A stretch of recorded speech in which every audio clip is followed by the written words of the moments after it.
Well, it was great for me as a kid, but this is the only place I knew.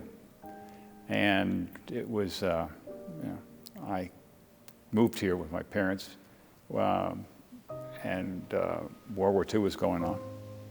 And after that, I went to Jefferson School over here, and we were great. Born in Germany. My mother was white, German. My father was black from Shreveport, Louisiana. I came to this country when I was perhaps 5 years old, and we moved to the South Bronx. But what we didn't notice was, as kids, that there were no people in here that didn't look like us. We as a family experienced racism early on from both communities, the white community and the black community. And it was always a challenge in terms of, as a young person, where did I fit in? And we were great. We were the United States of America. We had won World War II. So we were full of ourselves. Well, that's the history of this country. That's our original sin, is that, you know, we were born as a country, as a segregative country. We've never stopped to say, why do we do this? Or perhaps we did, and people knew that there were economic benefits to prolonging segregation. In fact, when I graduated from high school, here, Columbia High School, there were 423 people in my graduating class. 5 were black, and none of them were from Maplewood. They were all from South Orange. But we began to realize that this was, there were things about the town that weren't that great relating to race. My mother was getting concerned about the surrounding community and wanted to get another apartment someplace else.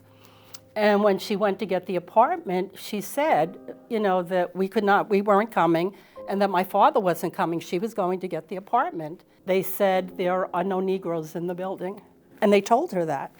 And it was always an interesting experience because we knew that we were not welcome, and we knew that to a certain extent, people were afraid of us. In high school, a black family went to contract on a house up on Sagamore Road, which is an affluent part of town. And the residents of Sagamore Road all got together, or a substantial number of them signed a petition saying, don't come here, don't move in. You will not be happy here. I think in the 1980s, when there was graffiti on African-American homes and various other kinds of defacing of property. People weren't given opportunities to be leaders in civic organizations. There was a lot of backlash from some community members who were writing nasty graffiti, breaking windows, of slashing tires, not just of Jews and blacks, but also new immigrants. We were fairly recently married. My wife was pregnant at the time, and we knew that we just wanted to find a place to live. I want a quiet neighborhood. I want a detached house that's on a quiet street, and I want a fireplace. We showed up. We were taken around once we got to Maplewood, and I didn't figure this out until after the fact, but we were only shown houses on the east side of town. And what I noticed early on is that the realtors kept bringing us to Irvington. 1988, we moved in, loved the house that we did end up with. And the neighborhood at the time that we moved in there, I would say was probably about 50-50, black to white, which we actually found very attractive. The house that she showed us next was in South Orange in Tuxedo Park, where I am now. And it was a beautiful block. Loved my home as soon as I saw it, liked the inside of it when we went inside. Over the next few years, however, we noticed that all of the neighbors who were moving in were all people of color. You know, when we moved in, I recognized at that point that there were not that many black families there. But my neighbors on both sides were black. A group of residents started to see pretty swift racial change happening in Maplewood, South Orange. We didn't recognize it at first, but what was going on was very vigorous steering and blockbusting. There were things happening in communities on the border of Maplewood. Irvington had resegregated in a very short amount of time. So what was happening was there truly was some white flight going on. It was primarily people from smaller houses, many working class, certainly not entirely, but people whose whole savings were tied up in their house, and they wanted to make sure they got something out of it. They were pushing that scare tactic, which then increased the number of whites who were the current residents, who put their houses on the market. The current in-movers were people of color, and so the actions started to make the realtors' words true, rather than them being true.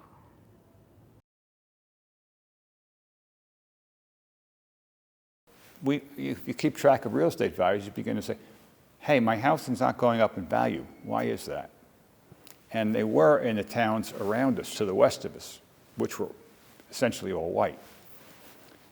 So that's what sparked the interest of the governing body.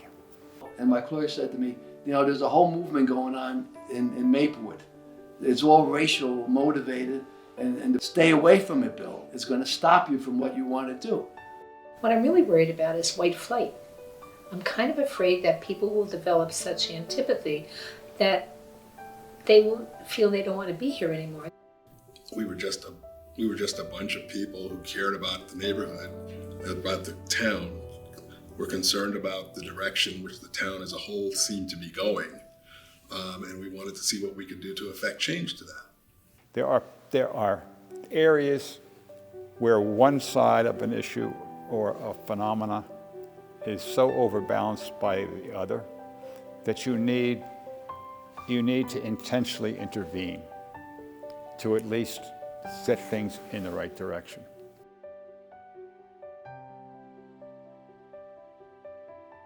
I was sitting in my New York office one day when I read an article, and it was all about the same sort of thing that I thought we were probably dealing with.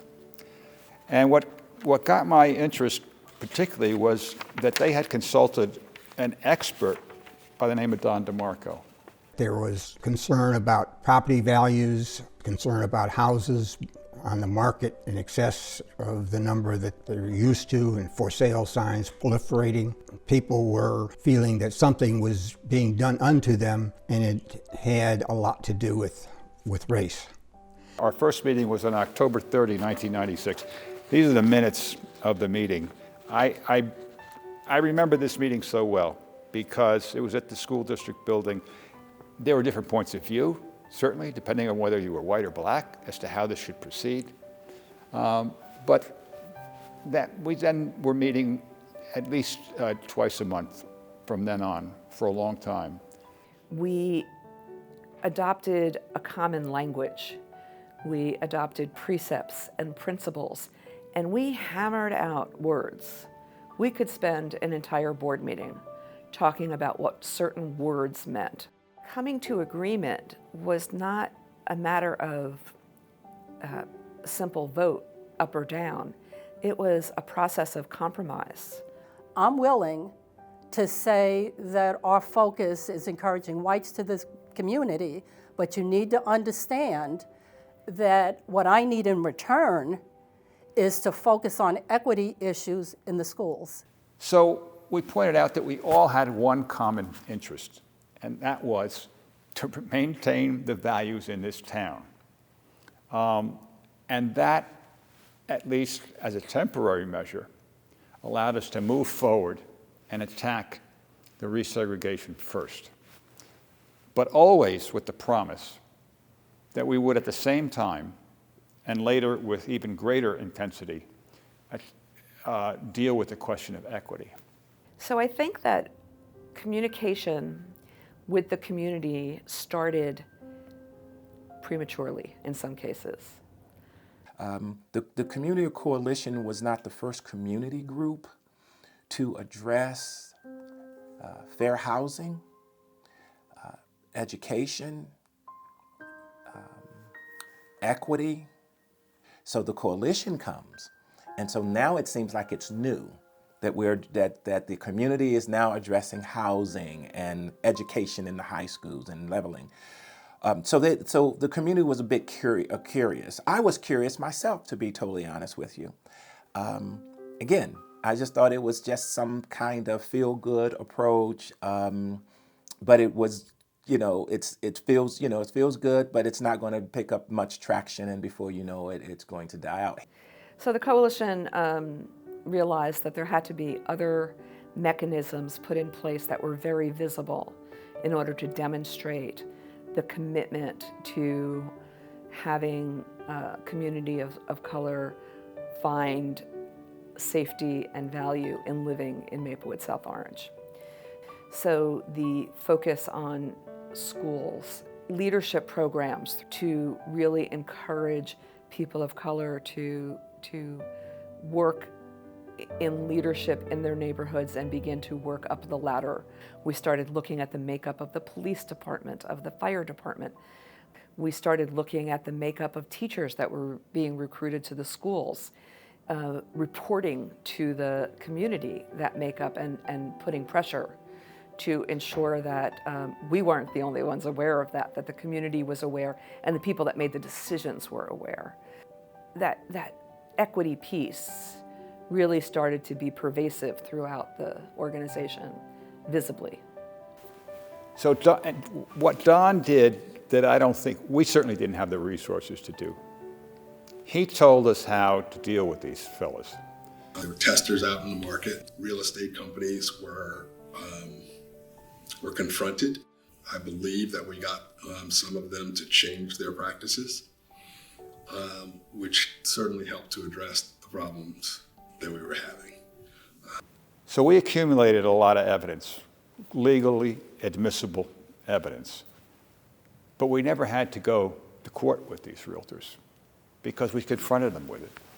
But I was at a meeting once where the realtors just screamed at us and said, we're not allowed to even think about race, And there was a lot of distrust among the realtors because they felt like we were pointing fingers at them saying, look at what you're doing wrong here. And it took a lot of years to build, again, relationships with the realtors, with the different agencies, and actually setting up consistent meetings with them. Intentionally marketing the two towns. Creating brochures that were selling the two towns and what was beautiful about the two towns, and sharing that with the realtors and saying, you can use this to sell our communities. So marketing like that is an intentional intervention. Against the predictions that a community that experienced swift demographic change like these two towns did, we stabilized, meaning less white flight, more introduction of other groups moving to the community, and we could see some increased, not just diversity, but integration neighborhood by neighborhood. We still see some neighborhoods that are resistant to increases, and we've seen some neighborhoods destabilize slightly, but the changes are modest. To us, this is a good sign that we're on an ongoing right path.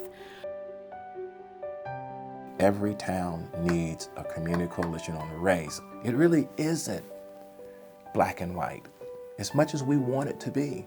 The reality is that it's not. And I've got to believe that with examples like the Community Coalition on Race and what they've been able to achieve through all the ups and downs and the nonsense, that there are other communities out there. And hopefully one day the United States of America, but there are communities out there that says, okay, it's going to take work, it's going to take a change in thinking, and it's going to take not being so suspect of change, that change is bad. We are a community, a very contentious community. We put it all out there, but we are a community that works very, very hard at trying to be fair, trying to be equitable, and trying to listen to and represent the different voices that are there within the community.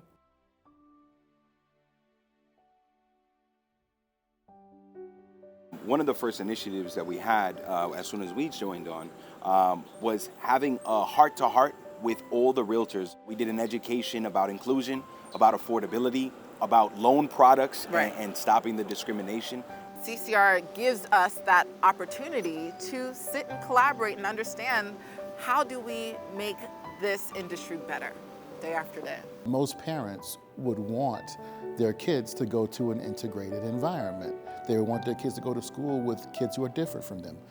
We're building systems where by the time students are adolescents or early teenagers, we have constructed a world for them that reflects the real world of their community. Institutions in the communities now use the word integration regularly. They use it as a way to assess what they're doing. They use the language of racial equity to assess their success. We can never get comfortable, right? When we gain in integration, we gain in civil rights, equality, we can never get comfortable because things tend to be taken away. We need them. We know their value. We see it day in and day out. And so for us, this is a matter of encouraging volunteerism, getting some more money into that budget, people taking an active role in maintaining what we have that's so special. The objective is to start the conversation in your own community. Playing a role in keeping this community the way it is and moving it in the right direction as it has been going is, I think, the most important thing I've done in my life. So the coalition has put together a model. And yes, it's within the context of SOMA, South Orange and Maplewood, but South Orange and Maplewood look just like the rest of upper middle class communities around the country with some diversity. They proved that it can be done, and it's not just a dream.